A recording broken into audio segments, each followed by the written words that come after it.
అధికారం పోయిందనేటువంటి విషయం కూడా ఇంకా తెలియకుండా అధికార మదంతో కారుకూతలు కూస్తూ రెండు తెలుగు రాష్ట్రాల్లో అక్కాయిగాడిగా గుర్తింపబడినటువంటి నాగార్జున యాదవ్ అనేటువంటి దౌర్భాగ్యుడిపై సంచలనమైనటువంటి కేసు నమోదైంది. ఆ దౌర్భాగ్యుడి అరెస్టుకి రంగం సిద్ధమైపోయింది. వాడి అరెస్టు తర్వాత వాడి తుత్తర తీరే విధంగా వాయించడానికి సర్వం సిద్ధమైనట్టుగా తెలుస్తా ఉంది. అసలు ఈ అక్కాయి నాగార్జున యాదవ్ గాడి మీద ఎందుకు కేసు నమోదైంది, ఏంటా కథ అనేది ఈ వీడియోలో వివరించబోయే ముందుగా ఇప్పటి వరకు మన ఛానల్ సబ్స్క్రైబ్ చేయని వాళ్ళు ఖచ్చితంగా సబ్స్క్రైబ్ చేయండి. ఇక విషయానికి వస్తే నాగార్జున యాదవ్ అనేటువంటి లతుకోర నా కొడుకు గురించి ఇట్లాంటి ఎదవలకి చెప్పులతో సమాధానం చెప్పాల్సినటువంటి అవసరం ఉంది. వీళ్ళ తుత్తర తీరాల్సినటువంటి అవసరం ఉంది. ఎందుకంటే వీడి అధికార మతం అహంకారం ఏ స్థాయిలో ఉందంటే రెండు తెలుగు రాష్ట్రాల్లో ముఖ్యమంత్రులుగా ఉన్నారు ఇవాళ చంద్రబాబు నాయుడు గారు, రేవంత్ రెడ్డి గారు. అయితే ఈ నా కొడుకు నిన్న సాక్షి అనేటువంటి హక్కుపక్షలో కొమ్మినేని గారు అనేటువంటి ఒక లోఫర్ గాడిని పక్కన పెట్టుకొని ఆ కొమ్మినేని గారితో ఒక పనికిమాలినటువంటి కొసిరేపించుకొని సిగ్గులేనటువంటి ఏదో మాట్లాడేటువంటి కారుకొత్తలు ఇద్దరు సీఎంలను ఉద్దేశించి పరిధి దాటి నా కొడుకు మాట్లాడుతుండటంతో వీడి మీద సంచలనమైనటువంటి కేసు అటు తెలంగాణలో నమోదైంది, ఇటు ఆంధ్రాలో నమోదైంది. వీడు చంద్రబాబు నాయుడు గారిని అన్నటువంటి మాటలు ఒకసారి రాష్ట్ర ప్రజలందరూ కూడా ఒకసారి ఆలోచించండి.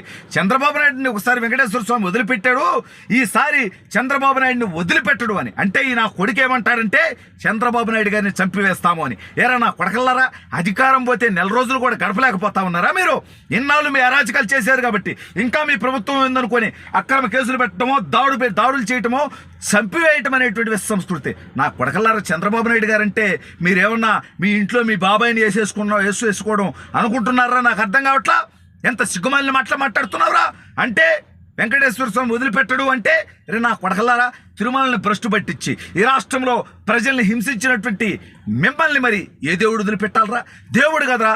మీరు మీ అమ్మకి అబ్బలకి పుట్టుంటే నాగార్జున యాదవ్ నువ్వు నీ అమ్మకి అబ్బకి సక్రమంగా పుట్టుంటే కొడక ఆంధ్రప్రదేశ్ రాష్ట్రంలో రోడ్ల మీద స్వేచ్ఛగా తిరుగు. మీ నాయకుడు జగన్మోహన్ రెడ్డిని ప్రజల్లోకి స్వేచ్ఛగా రమ్మను. సిగ్గులేనోడా, ఏం బతుకులు బతుకుతున్నారా మీరు? చంద్రబాబు నాయుడు గారు చావు కోరుకుంటున్నారా? అంటే అధికారం లేకపోతే ఇంత దిగజారుతారా? ఏం బతుకులరా మిమ్మల్ని మాట్లాడాలంటేనే మేము సిగ్గుపడాల్సి వస్తూ ఉంది. అంటే మీలాంటి వాళ్ళకి మంచిగా సమాధానం చెప్తే అర్థం కాదు. ఏం బతుకు ఏంట్రా నా కొడక? రేవంత్ రెడ్డిని ఉద్దేశించి ఏం మాట్లాడుతావు? ఏదేదో మాట్లాడుతావు, కారుకొత్తలకు వస్తావు. అతనేదో దొరికిపోయాడు, అతను అలాగా, అతను ఇలాగా, అతను సంచులు మోసాడు, ఇంకోటి మోసాడంటావు. మీ బతుకేంట్రా? నీ జగన్మోహన్ రెడ్డి బతుకేంట్రా?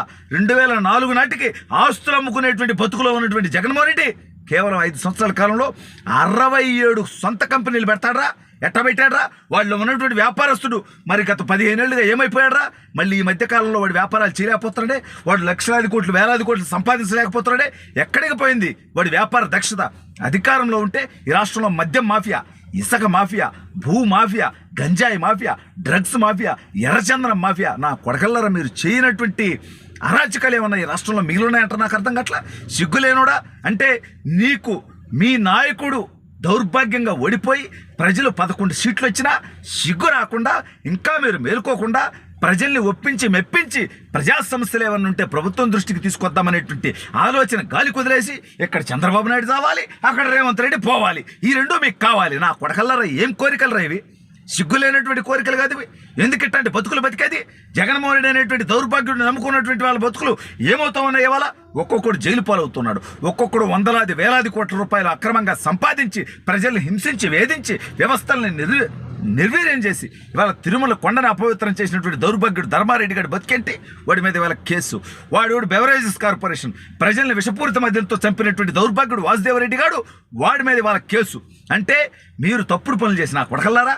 చంద్రబాబు నాయుడు గారు జైల్లో ఉంటే ఎన్నికల్లో గెలవచ్చు అనేటువంటి కుట్రతో మహానాయకుడు 45 సంవత్సరాలు మచ్చలేనటువంటి వ్యక్తి మీద మీరు అవినీతి జరగనటువంటి అంశంలో ఆయన మీద ఒక కేసు పెట్టి అక్రమంగా ఒక్క ఆధారం బయటికి ప్రజలకు కానీ కోర్టుకు కానీ చూపించలేకుండా 53 రోజులు ఆయన్ని రాజమండ్రి జైల్లో రిమాండ్లో ఉంచగలిగారు. నా కొడకల్లారా, ఈ మీరు చేసినటువంటి పాపాలకి, మీరు చేసినటువంటి తప్పులకి ఇవాళ జగన్మోహన్ రెడ్డి చావు మేము కోరుకుంటామంటారా?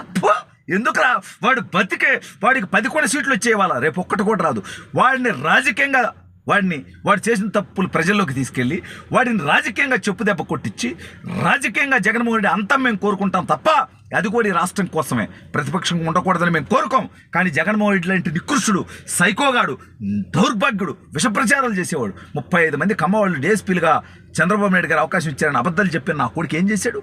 పింకు డైమండ్ చంద్రబాబు నాయుడు గారి ఇంట్లో ఉందని విషప్రచారం చేసిన నా కొడుకు జగన్మోహన్ రెడ్డి. నువ్వు నీలాంటి వాళ్ళంతా కూడా ఏరా అకాయగా ఏంట్రా నువ్వు మగాడివైతే రాజకీయపరమైనటువంటి విమర్శలు చేయి, రాజకీయం మాట్లాడు. ఈ ప్రభుత్వం ఏదైనా విధానపరమైనటువంటి తప్పులు చేస్తే వాటి మీద ఎత్తిచూపు, సరి చేసుకునేటువంటి ప్రయత్నం చేస్తాం ఖచ్చితంగా, గర్వంగా. ఎందుకంటే ఎవరు దేవుడు కాదు అన్ని కరెక్ట్ చేయడానికి. కానీ మీకు ఇవాళ సిగ్గు లేకుండా ఇప్పుడు చంద్రబాబు నాయుడు గారి చావు గురించి మాట్లాడతావా? లుచ్చానా కూడా ఏం బతుకురా ఇది? జగన్మోహన్ రెడ్డి అనేవాడు చావాలని కోరుకోవాడు, బతికే ఉండాలి. కానీ వాడు ప్రజలు ఇచ్చేటువంటి తీర్పులతో వాడు కుంగి కుసించిపోవాలని కోరుకుంటావంతే. ఇవాళ ఆంధ్రప్రదేశ్లో ఈ దౌర్భాగ్యుడు నాగార్జున యాదవ్ మీద కేసు నమోదు చేయడం జరిగింది. చంద్రబాబు నాయుడు గారి మీద వీడు కారు కూతలు కూసినందుకు. ఒక్క నాగార్జున యాదవ్ మీదే కాదు, సాక్షిలో కొమ్మినేని గాడి మీద కూడా చేయాల్సినటువంటి అవసరం ఉంది. వాడు కావాలని ఇట్లాంటి వాళ్ళందరినీ కూర్చోబెట్టి కారు కూతలు కూపిస్తాడు. తెలంగాణలో కూడా రేవంత్ రెడ్డిని కారు కూతలు కూసినందుకు తెలంగాణలో కూడా ఈ నాగార్జున యాదవ్ గాడి మీద కేసు నమోదు అయింది. ఇరు తెలుగు రాష్ట్రాల్లో ఏ రాష్ట్రం వాళ్ళు ముందు అరెస్ట్ చేస్తారు, ఏ రాష్ట్రం వాళ్ళు ఈ నాగార్జున యాదవ్ గాడి తొత్తర తీరుస్తారని ప్రజలందరూ వేచి చూస్తూ ఉన్నారు.